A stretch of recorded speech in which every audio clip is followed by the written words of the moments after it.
Hello everyone, आप सब कैसे हैं। मैं उम्मीद करता हूं कि बहुत अच्छे होंगे और अपनी पढ़ाई को बहुत अच्छे से कर रहे होंगे। मैं आकाश कुमार बढ़ाना आईसीटी वर्चुअल क्लासरूम में आपका बहुत बहुत स्वागत करता हूं मेरे प्यारे बच्चों। जैसे आपको पता है बच्चों, हमारी बेसिकली आपका 12th क्लास है। इकोनॉमिक्स हम लोग आपका देख रहे हैं 12th क्लास में, समस्या शास्त्र में। तो चैप्टर जो है हमारा हमारे सामने है, और चैप्टर में हम लोग आपका देख रहे थे कि सरकारी बजट और अर्थव्यवस्था क्या उसका प्रस्तुतिकरण है, इसको हमने देख लिया था। तो समाचार में बजट कैसा होता है, किस प्रारूप में होता है, क्या क्या चीजें हैं उसकी, आय व्यय से संबंधित लेखे जोखे के बारे में मैंने आपको बताया। बजट की मुख्य जो 3 आपकी विशेषताएं हैं, उन सारी विशेषताओं के साथ मैं और जो उसका महत्व है उसके साथ मैं आपको ये सारी चीजें इसे करा चुका हूँ।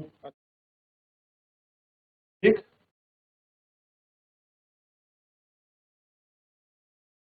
ठीक है, आगे बढ़िए, आगे बढ़ते हैं।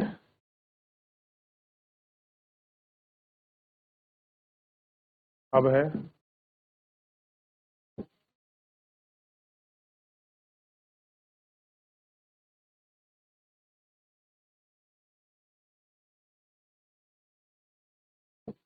बजट के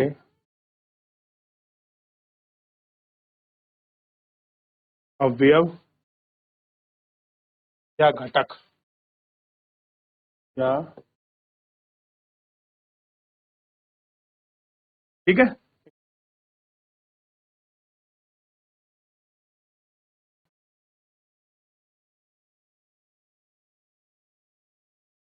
बजट को 2 भागों में बांटा गया।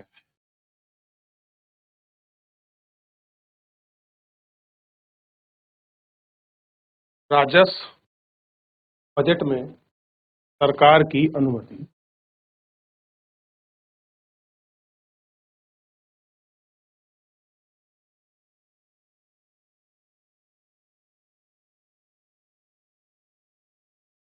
राजस्व बजट में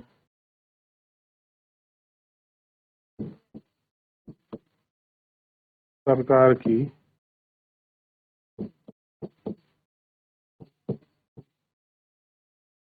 अनुमति, अनुमानित राजस्व,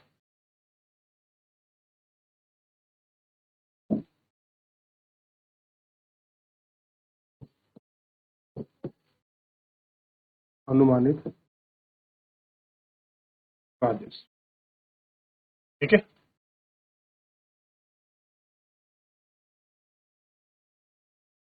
प्राप्तियां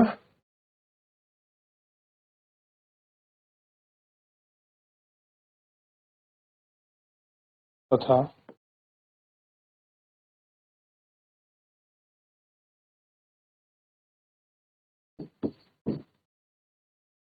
उनके द्वारा पूरे किए गए खर्चों का वितरण, के द्वारा पूरे किए गए खर्चों का वितरण।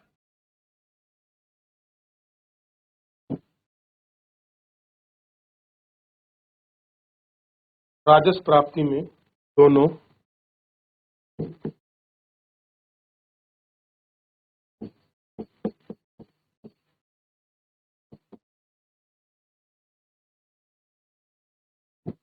राजस्व प्राप्ति में दोनों कर और गैर कर में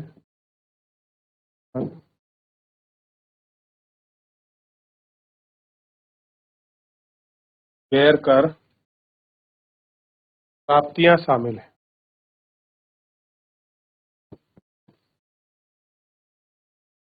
प्राप्तियां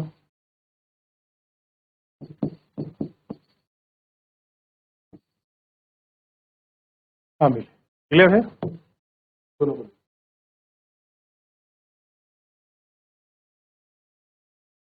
ठीक।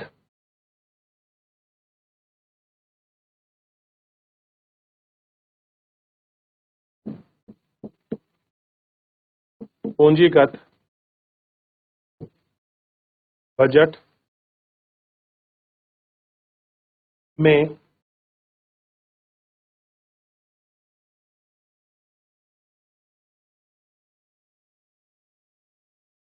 सरकार की पूंजीगत प्राप्ति तथा भुगतान।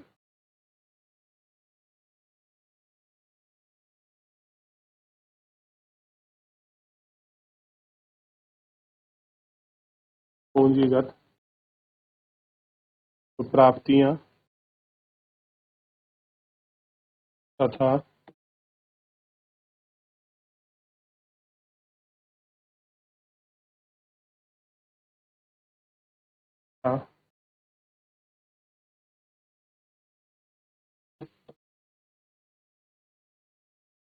भुगतान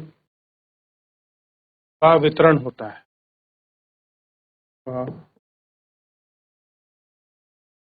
का वितरण होता है।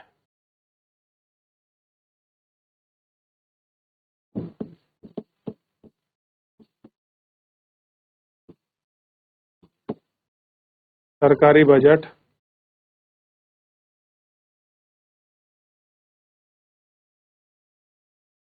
पहला है राजस्व को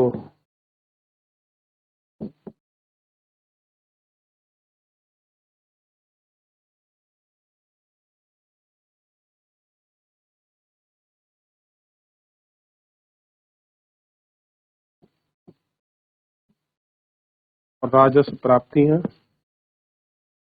दूसरा है राजस्व खर्च। नहीं उल्टा कर दिया मैंने। ये राजस्व की बात करें ना खाली, उसमें खर्च थोड़ी होगा। पूंजीगत प्राप्ति आएगी। पूंजीगत प्राप्ति। ठीक, राजस्व बजट की बात कर रहे थे ना, ये राजस्व बजट था।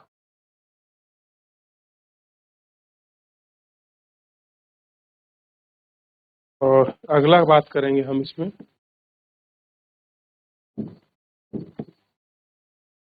पूंजीगत बजट की।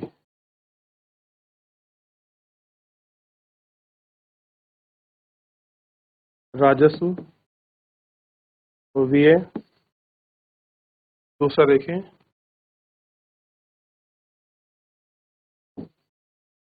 पूंजीगत व्यय। क्लियर? इनको देखिए, अब बजट को दो भागों में बांटा गया है। देखिए, बजट को दो भागों में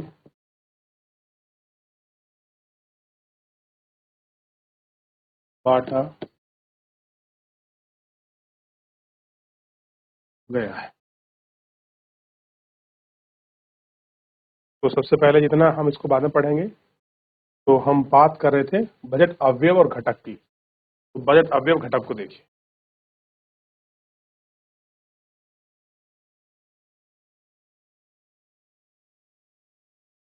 आगे बढ़ जाए, चलिए। हो गया। अब है बजट के दो बजट को दो भागों में बांटा गया है, या बांटा जाता है, बात एक ही है। ऐसे कर सकते, बांटा गया है या बांटा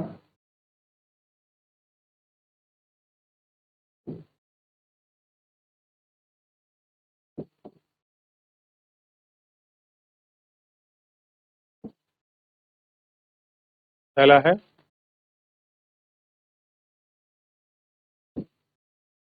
बजट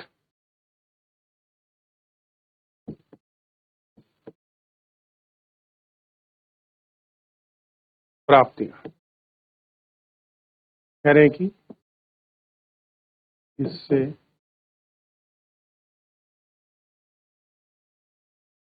बात कर रहे है कि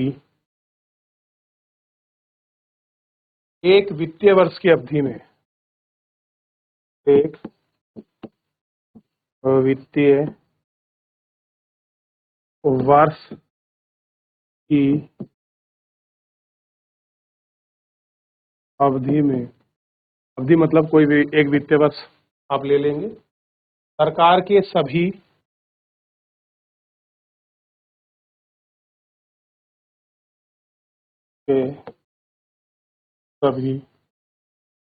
अनुमानित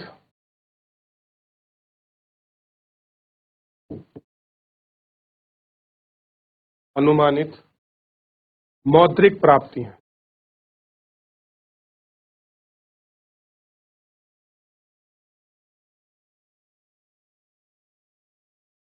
प्राप्तियों से है,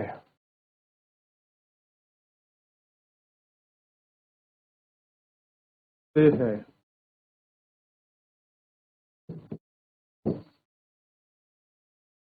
बजट प्राप्तियों को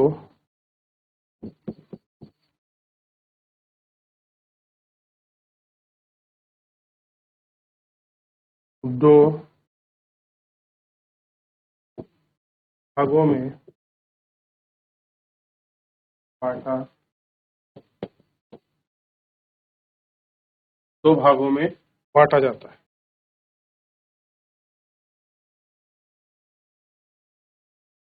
ये दो भाग निम्न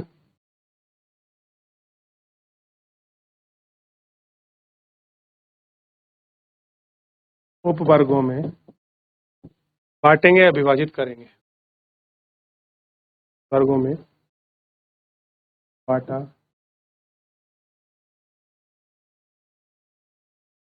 बांटा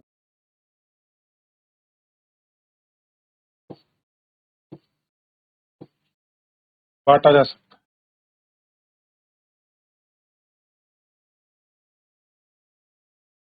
है। एक है राजस्व व्यय का, एक है आपका राजस्व, नहीं, एक है राजस्व व्यय, एक है पूंजीगत व्यय।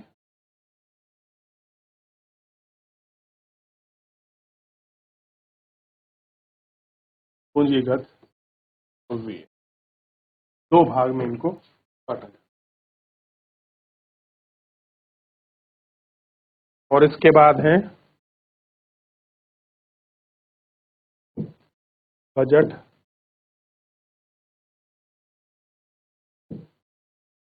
प्राप्तियों के भाग।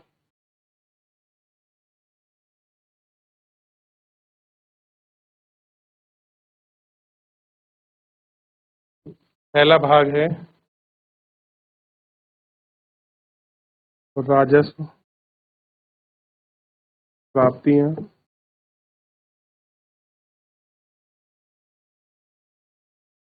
राजस्व प्राप्ति। राजस्व प्राप्ति में क्या है, एक में है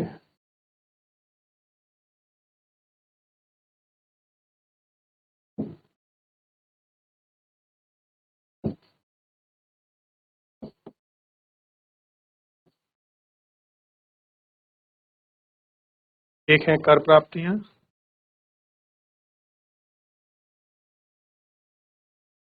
इसको आप राजस्व कर लीजिए।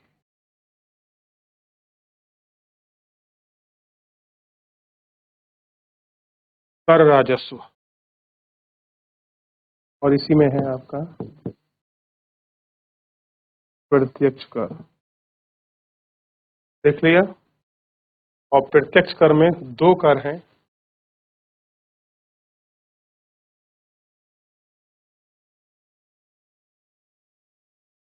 आयकर और भी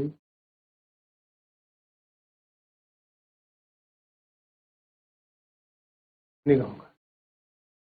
ठीक, सबसे पहले इन दोनों भागों को देखें।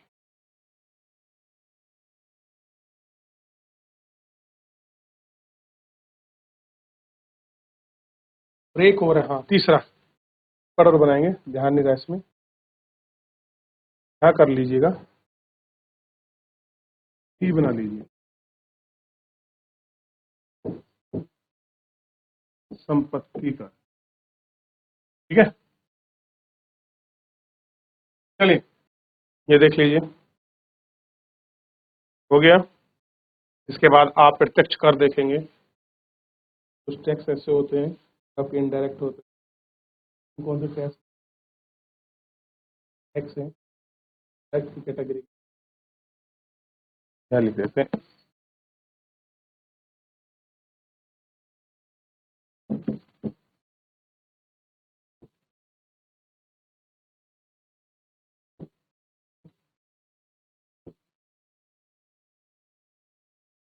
अप्रत्यक्ष कर कौन कौन से हैं, जैसे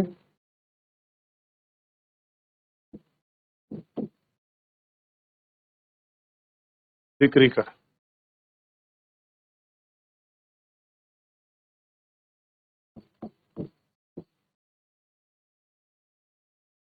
सेवा कर, तीसरा मनो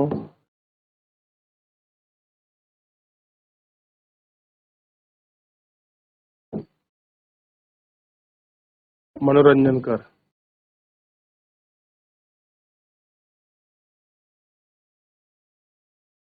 ठीक है।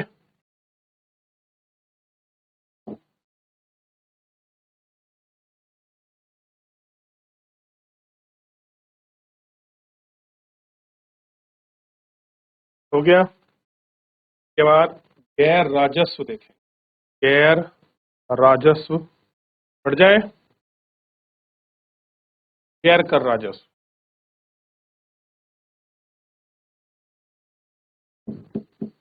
गैर कर राजस्व, यानी कि जो बिना टैक्स लगाकर हमको जो जो हमको पैसा आता है तो हम गैर राजस्व कहते हैं। जैसे सबसे पहले देखिए, व्यवसायी व्यावसायिक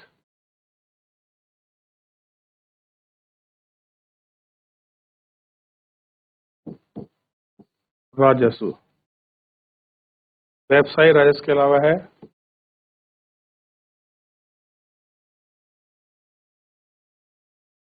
ब्याज प्राप्तियां, क्या है, ब्याज प्राप्तियां, हाँ,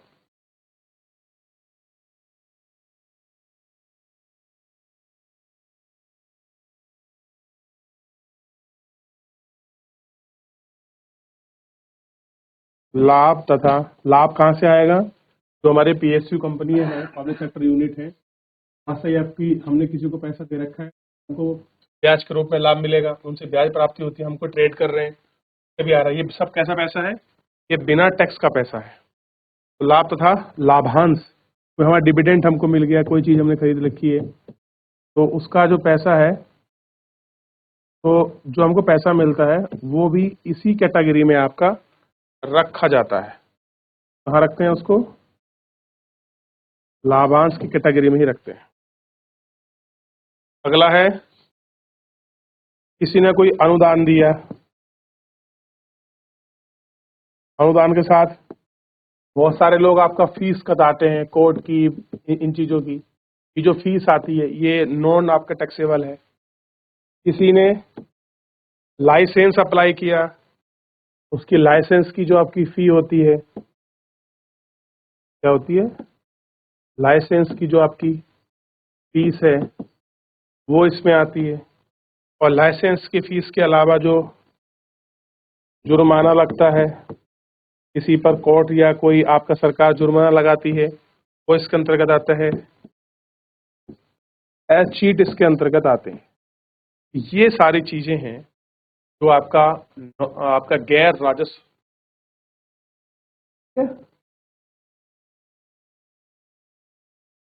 चलिए आगे बढ़े। अब इसके बाद ये थोड़ा सा है, अब हम बात करेंगे पूंजीगत प्राप्तियां की। ये क्या है, गैर कर राजस्व। आगे बढ़े।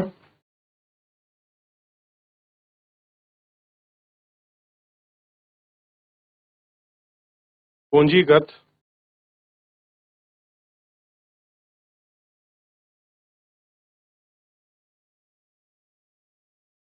प्राप्ति।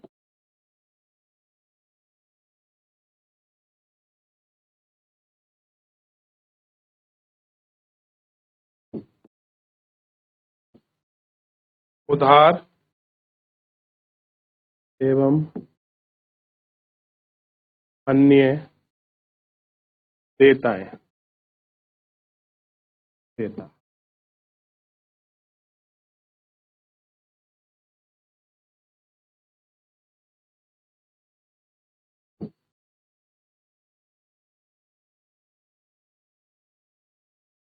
ऋण की वसूली। अगला है विनिवेश। क्या है? विनिवेश।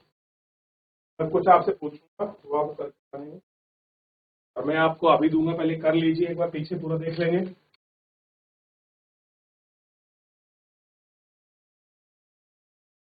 चलिए देख लिया। तो आपको कल बस दो चीज पढ़ के आनी है।